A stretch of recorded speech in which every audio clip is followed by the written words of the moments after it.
On today's video, I actually have the benefit of having with me on the channel a seven-figure internet marketer. Justin Spencer's made 1.3, $1.4 million, something like that, over the last couple of years. And as we get through this interview, you're going to find out that actually I talked him into launching a product with me for less than $10. I don't know why he agreed, but I'm happy that he did. And the idea with this interview is we're going to tell you about the product that we have coming up, but then we're also just going to have a conversation, talk about different marketing stuff. So first of all, I'd like to give Justin an opportunity to introduce himself. So Justin, can you tell our channel what you got going on? What's up, dude, or dudette on the other end over there?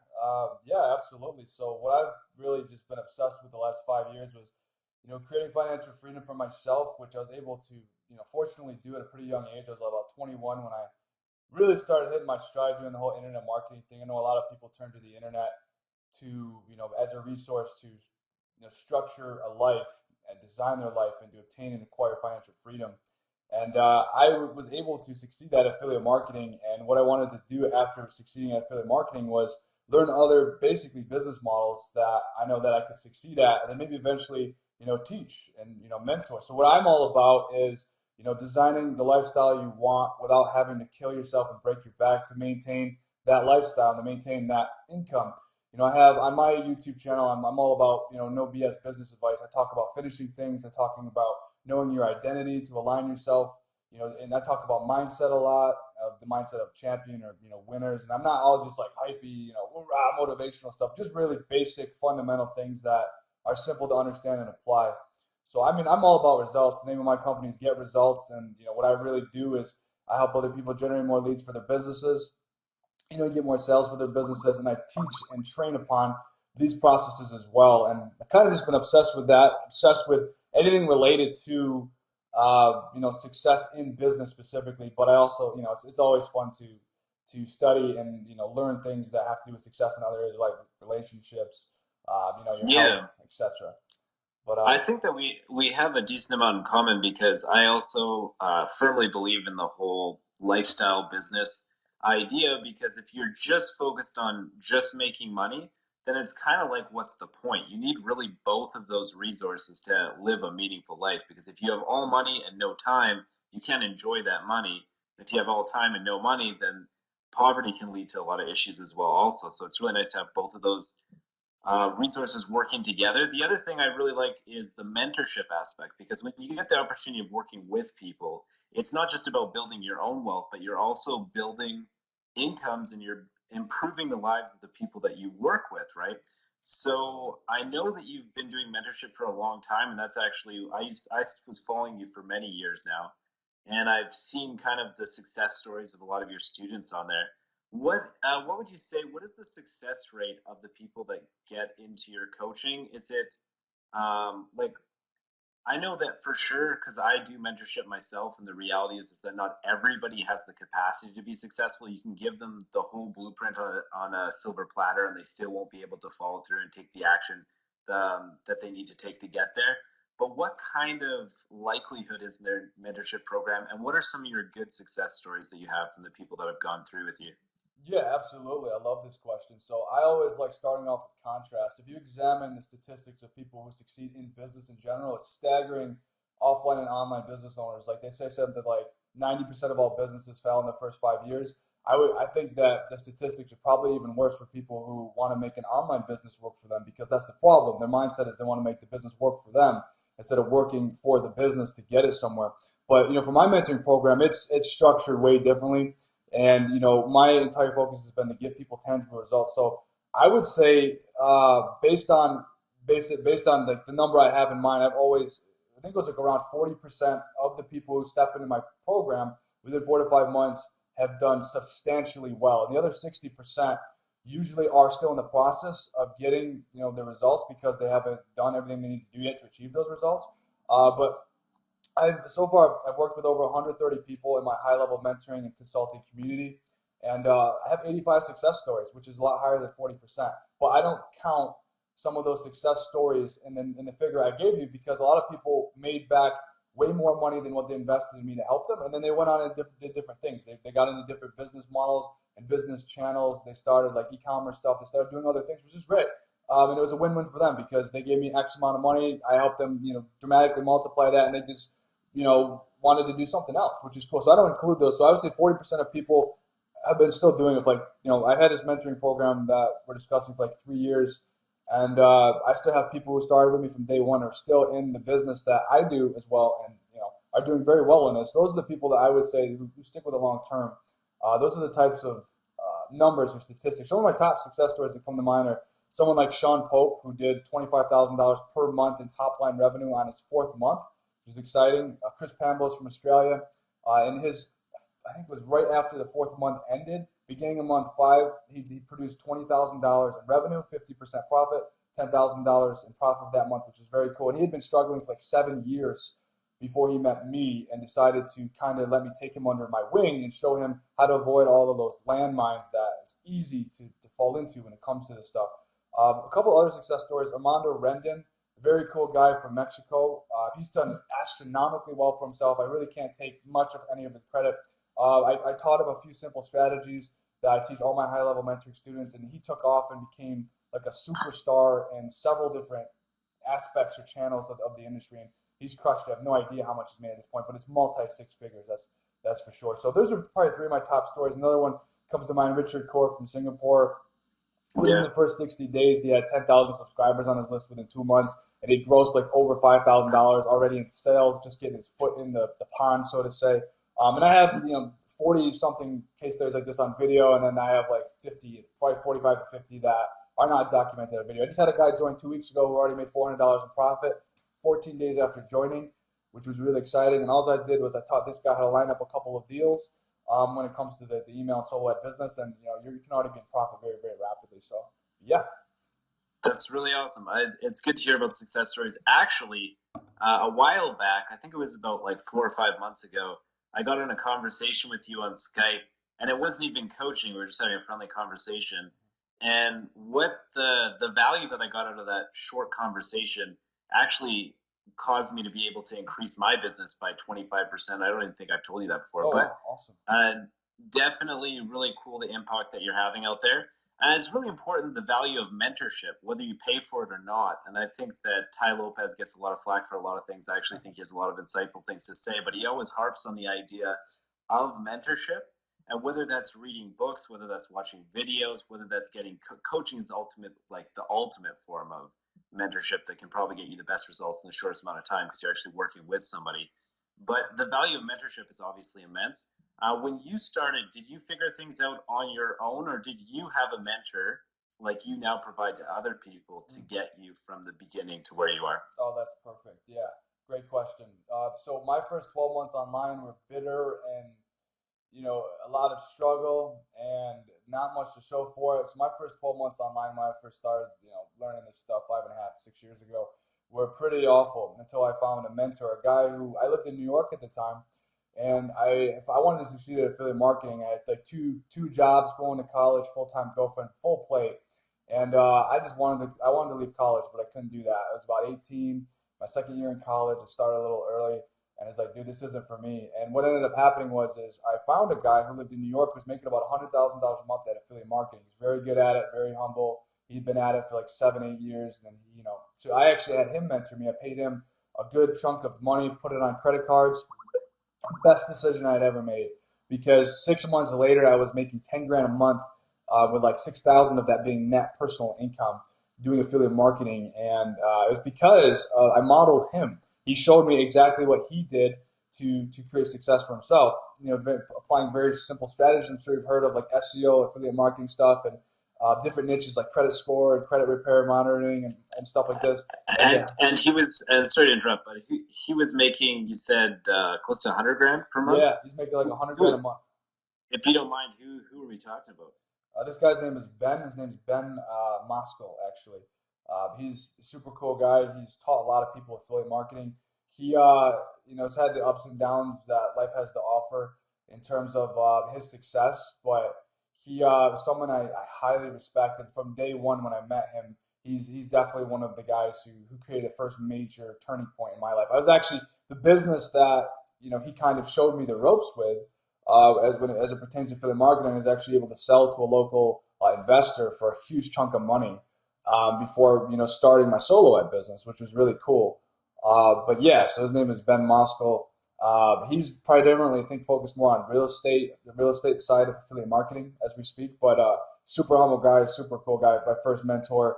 And yeah, so to answer your question, mentorship is huge, dude. It saved me so much time and energy. It was like the Yeah, golden ticket to that's shortcut. all. That's awesome. Actually, like there's a quote on mentorship that I really agree with that said that education and mentorship can be expensive, but it's often a lot cheaper than what it'll cost you for the mistakes that you make on your own. And I definitely think that's very true. So true. I actually have more the cautionary tale of I didn't get mentorship, and I don't say that to brag. I almost say that with regret, honestly, because I started like 7 or 8 years ago, and I spent a lot of my like 5 or 6 years, like a lot of my early years, not getting very many results at all. Yeah. And so I did end up figuring it out on my own, and it is possible to figure it out on your own, but it's probably going to take you a lot longer. And if you think about all the money that you could have made if you had figured it out right away, to get for somebody to give you the step-by-step blueprint.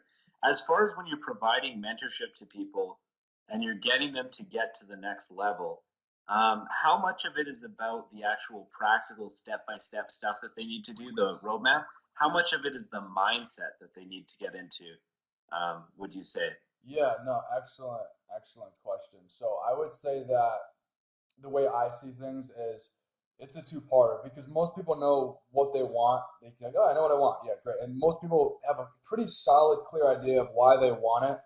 But really, where I see the disconnect is in the mindset. The disconnect is the moment someone gets frustrated or they feel overloaded or overwhelmed, they tend to procrastinate, second guess themselves, have doubts and uncertainties.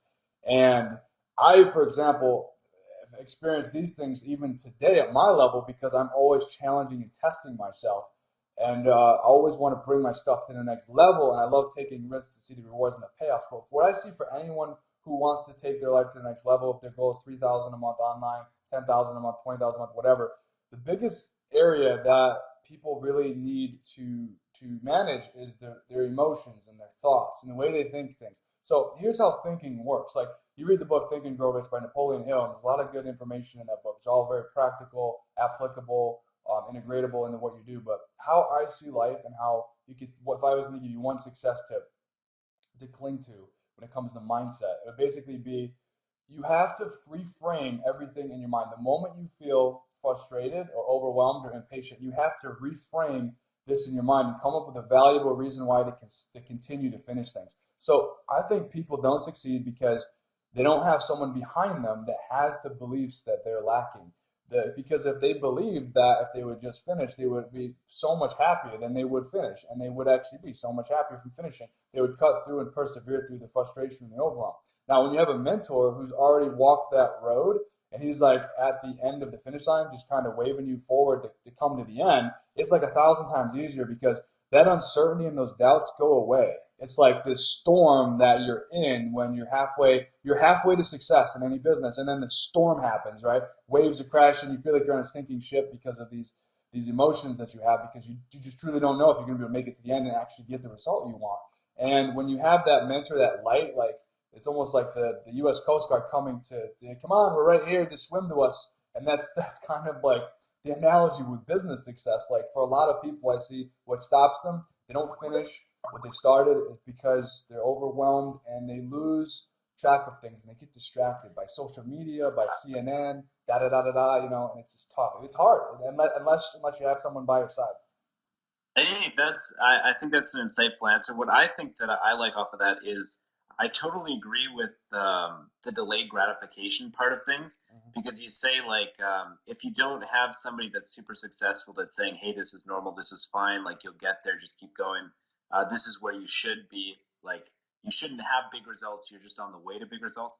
That's really helpful because delayed gratification, a lot of the research is showing now, is one of the most important skills towards success. And this is actually one of my favorite research studies. It was called the two marshmallow experiment.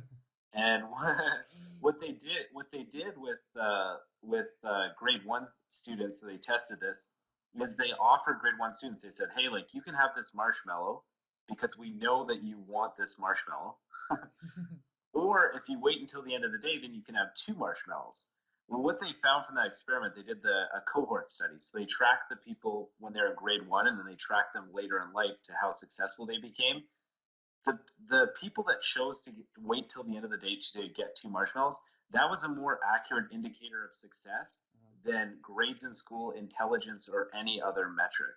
Yeah. So it's like a non-cognitive skill, like you say, managing your emotions, a non-cognitive skill like being able to delay gratification is even more important than your thinking ability. That's insane. Yeah, it is. Like what it means is you don't have to be a genius or you don't have to be intelligent really. You just need to, be patient, which is a superpower. Even a little bit of patience, and just what. And how do you become more patient? Is there a philosophy to becoming more patient with your success?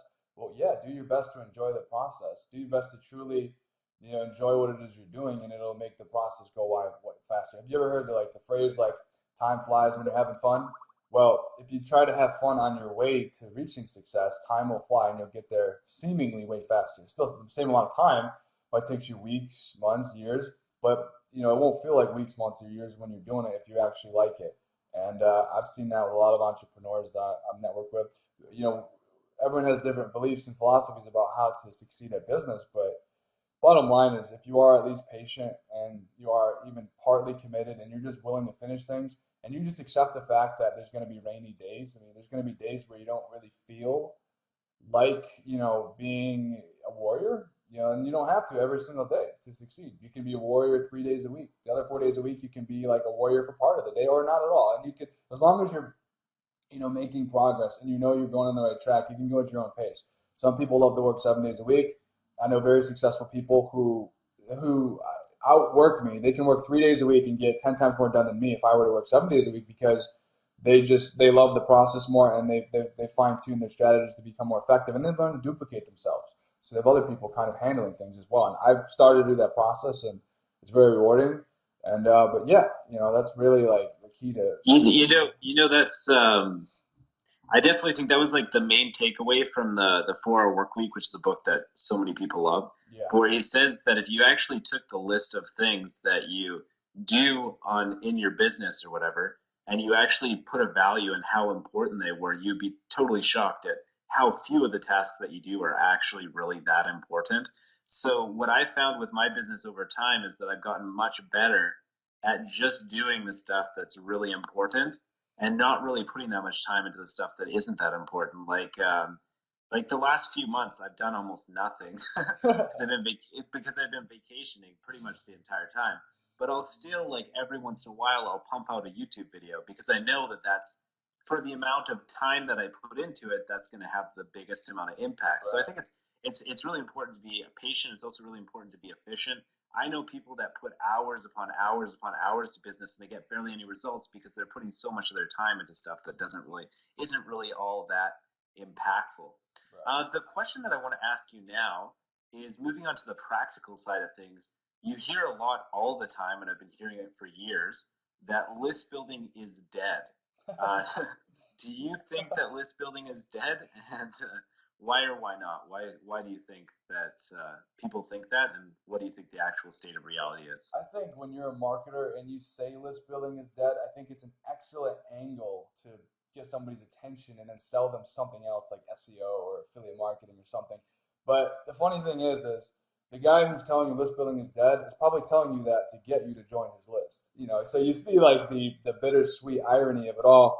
Nothing is really, most things I think in life are never really, when it comes to business, okay, the market's dynamic and it can change, but I don't feel that list building will ever die because it's something that's been around way before, it's been around for centuries. There's been different forms of marketing, direct response marketing, from gathering people on lists way before the internet age. There were different types of lists that people, it's just all it is a list of people who might be a good fit for a product or service. That's never going to die or change. If you're building a list with solo ads, Facebook traffic, YouTube traffic, Google SEO, it doesn't matter. The traffic source does not matter. If there's people who raise their hand because they're interested in your opt-in bait or the free offer you had to get them to join your list or whatever your initial angle or promise was, there's always, to an extent, room to nurture that list, develop a relationship, no matter where they came from. and to get them to want to buy from you. Everyone who opts into a list is a potential buyer, because think about Amazon.com. Everyone goes there now to buy stuff. Even older people, the baby boomers who are in their latter stage of life, go use Amazon to buy stuff. So if you're selling a digital product or service, they're people who are all potential buyers. The only reason they wouldn't buy from you is because they didn't connect with what your message was. So it's not a list building problem; it's a messaging problem. People lose track of what the most basic fundamental needs and desires of people are, which is to have more security, have better health, have more money in their bank account, work less, make more. It's not hard to understand people, and it's not hard to get across in your message the values to influences. But people overcomplicate it because it's easy to overcomplicate things. It's human nature, right? So is a big part of your focus when you're doing your email marketing on trying to relate to people as much as possible? How do you increase your conversion rates when you're marketing to people? Oh, absolutely. So what I really do is I like to put, Robert Greene calls it the thumb screw effect. I like to find in my email marketing. I've studied psychology for such a length of time now. I pretty much have a handful of the most likely reasons why people don't make changes in their life and what's holding them back. And a lot of it, of course, is mindset. Some of it is physical environment and stuff like that. But so in my email marketing, the way I study different angles, right? Frank Kern, one of the renowned internet marketers, talks about different angles. I study different angles or approaches that you can incorporate into your marketing to influence people. And it's very simple. And it's as simple as basically just understanding a template structure, how to get X without Y, how to increase your sales without having to advertise or spend more on advertising, how to build your list with other people's money, how to build your list, for free following this strategy. So that's an example of an angle to influence, because it gets people's attention from a marketer standpoint. You're like, okay, show me what you're talking about. And then you reveal something that is very useful, and they want to buy from you because you've already started delivering value by showing them something they don't know. So when it comes to converting people, it's all about testing different angles. Like another angle would be exposed.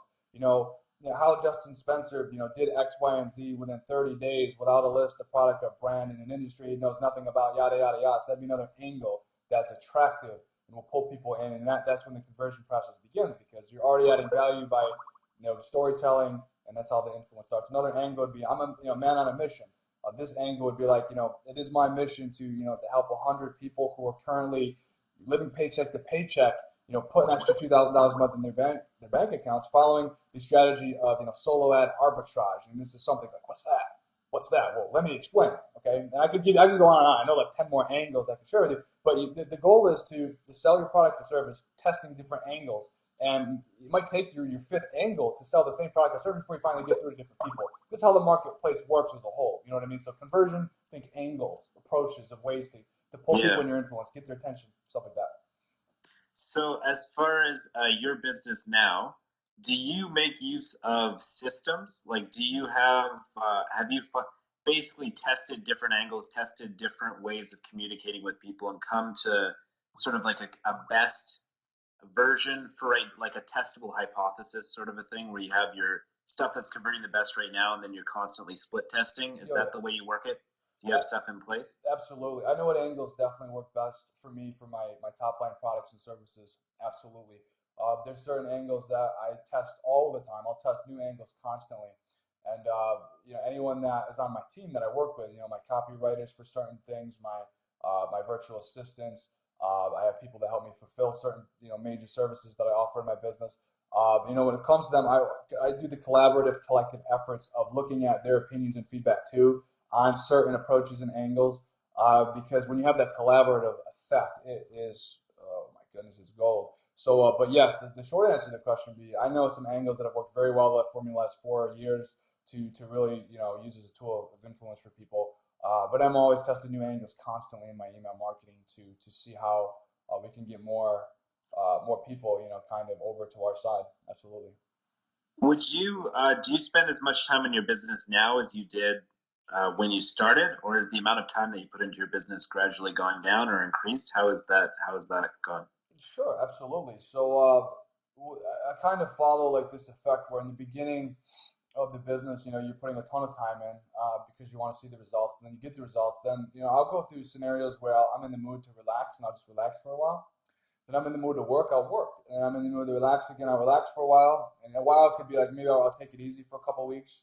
Then I'll get back at it, and I'll go back and I'll hit it hard. Like right now, I happen to be in a state of mind where I'm just really loving work. I don't know what it is. Like I've relaxed for a little while. 2016 was such a big year for me. It was my best year yet. So I felt like I kind of gave myself permission to just chill for a little bit and just, kind of, watch the big picture and relax and enjoy life. And then, to start 2017, for whatever reason, I've got a fire like right under my ass, and I have huge goals, and it's so fun for me to chase those. It's so fun for me to make more money, to make even more money. It's just to impact, influence even more people. So I'm just at a point where I'm working hard because I love the growth associated with it.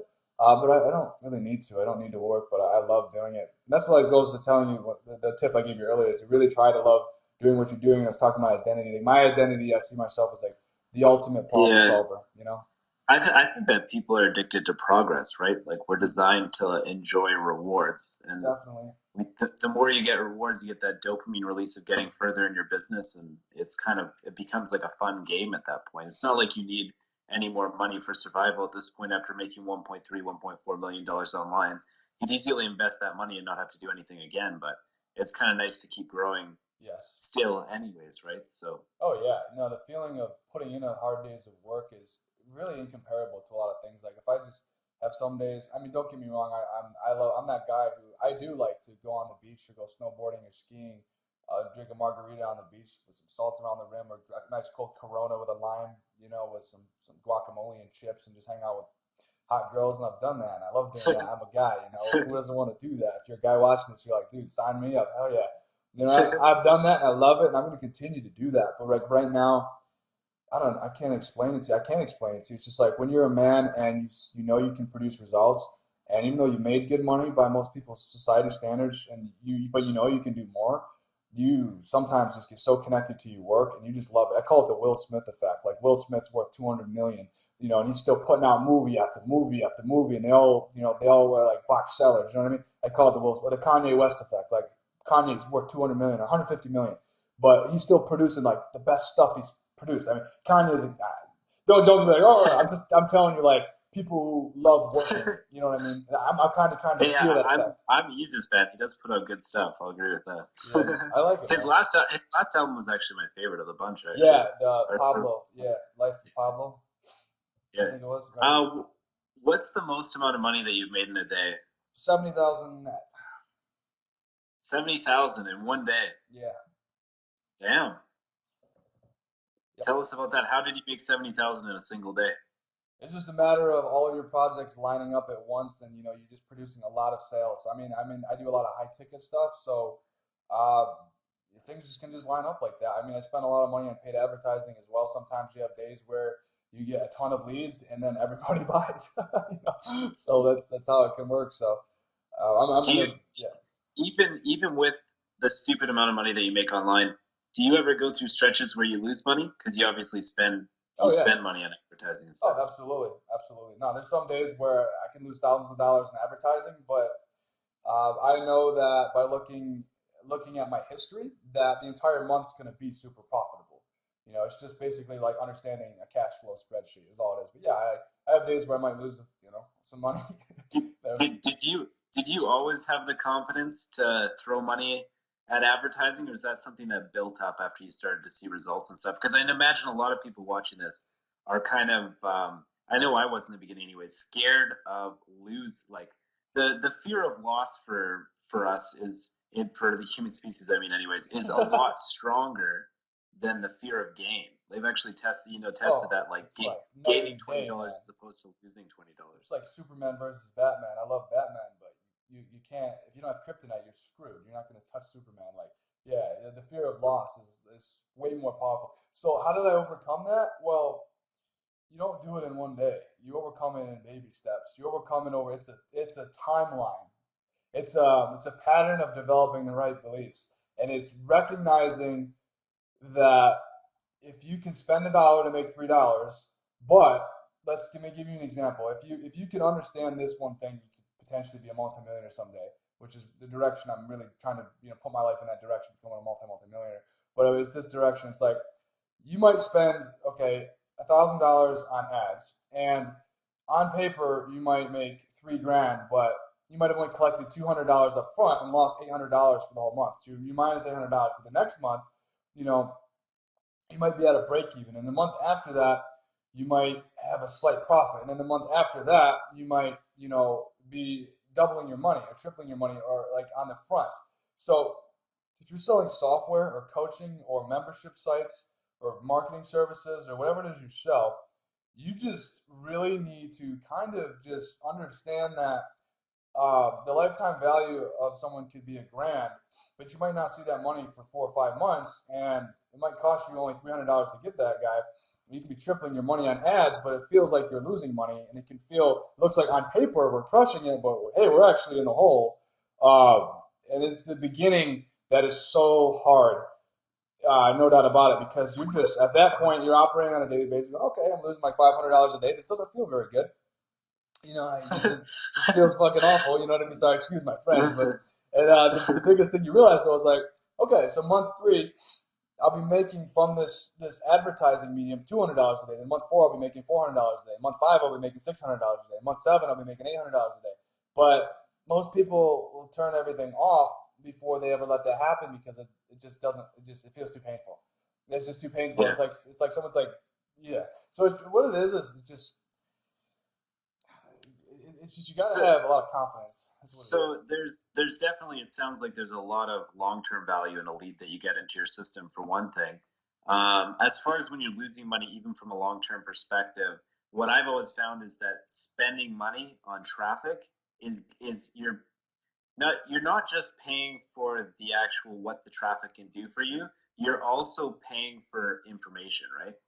Yeah, because when you're buying traffic, that's giving you the information, telling you how your angles are working and all that kind of stuff. I get actually really frustrated with people that message me and stuff, and they're questioning about all these different angles, and they have so much information paralysis that they're afraid to actually go forward with anything and just actually try it, because there's a lot of learning to do in the sort of like pre-game of like studying other people and stuff. But the most accurate, best information that you can possibly have is to actually just do it and then see what happens. You know what I mean? Like, I can give you my opinion of what I think will happen, but it's the actual results themselves that are going to speak clearly than anybody. Yeah, dude, you hit the nail on the head. I mean, the bottom line is, when it comes to business, you just need to do things.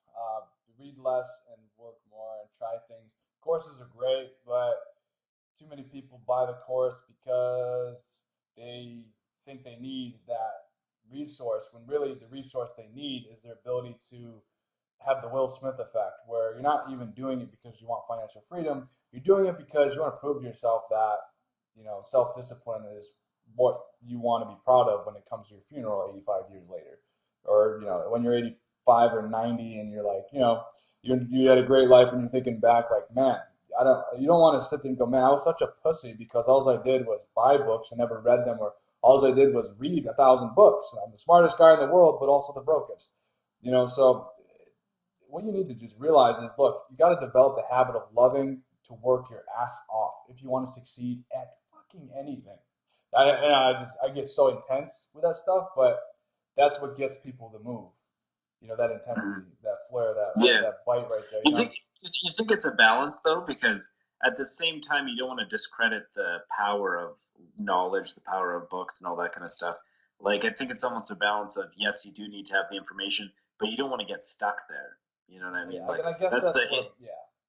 That's the information paralysis. As far as books go, I know that, when you look at most successful entrepreneurs, they will tell you that most successful entrepreneurs are avid readers. They read a lot. They digest a lot of information.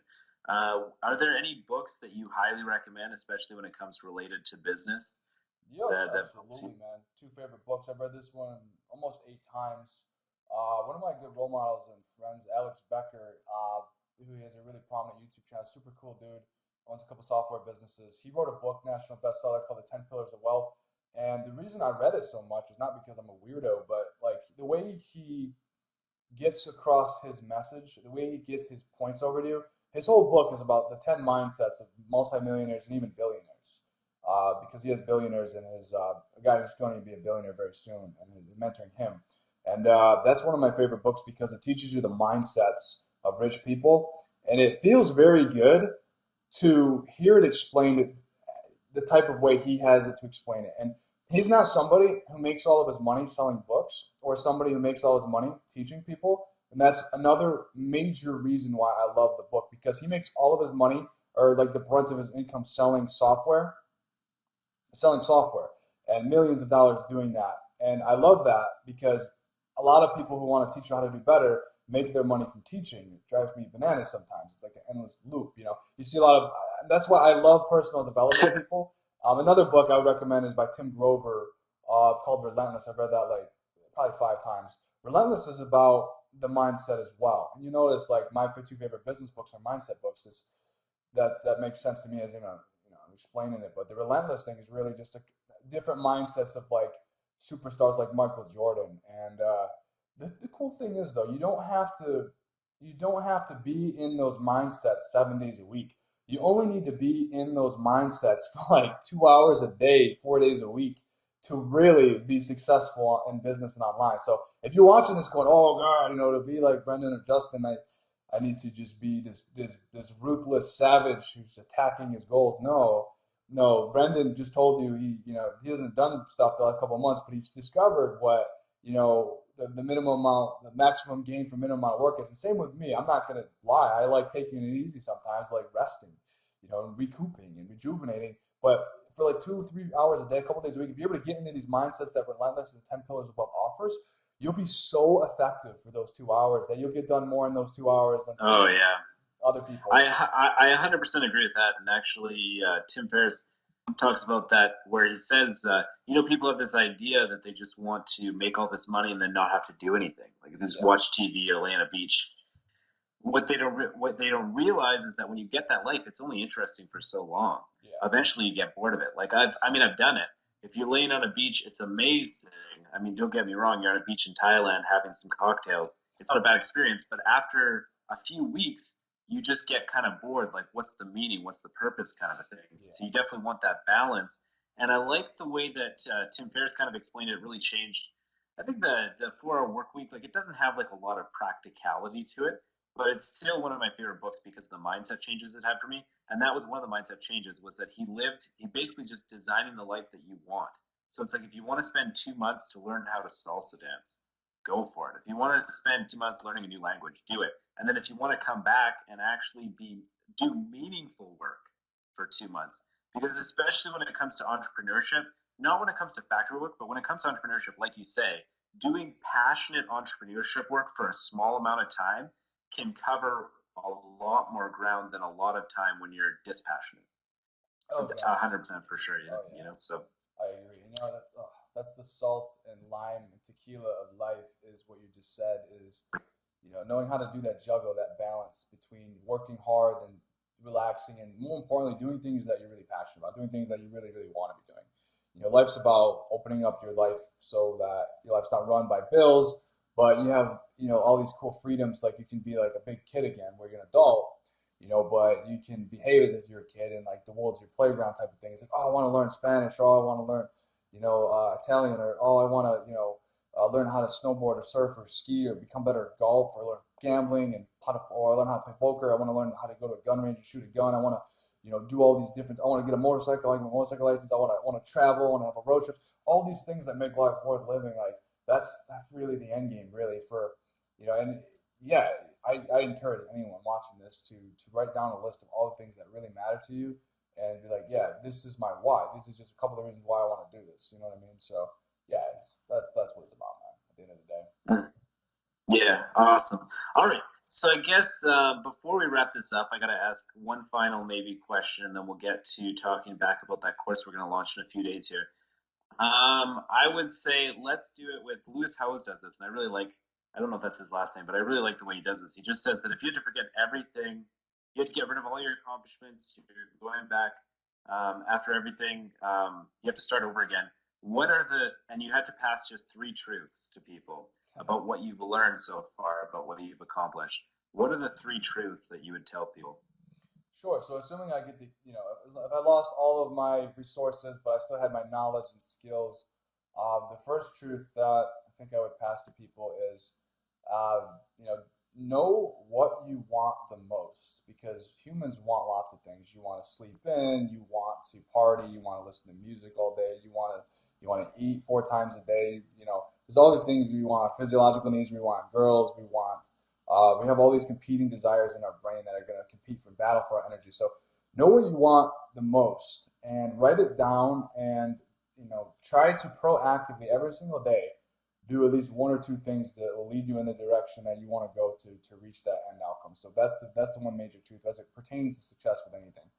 The second major truth is, be a student, be somebody who is observant, be someone who is a listener, be someone who sits back and observes and considers and reflects and analyzes, then go do something after you get done with that part. Because it's a lot of fun doing that. Thinking can be very enjoyable. Thinking can be too enjoyable. Thinking about all the opportunities you have at your disposal, thinking about all the things you could do is a lot of fun. But that's why we go back to the first one, know what you want the most, so that when you are thinking about these different things, you know how to direct your focus and use it accordingly to actually go get something, so that you can have the tangible result, which is what you crave. Okay, so the third truth I would pass to somebody is, know your environment and analyze and see if it supports what you want the most. Does your environment support what you want the most? If you're around people, or you're in a relationship, or you're in an environment where it really zaps your energy, you will never be able to sit down and truly answer that first question. What do I really want the most? Because when you're in the wrong environment, you're never going to have the energy to come up with the right answer to that question, which will change your whole life when you have the right answer to that question. What do I want the most right now? And then you come up with what it is, and then you come up with, how to get to that point.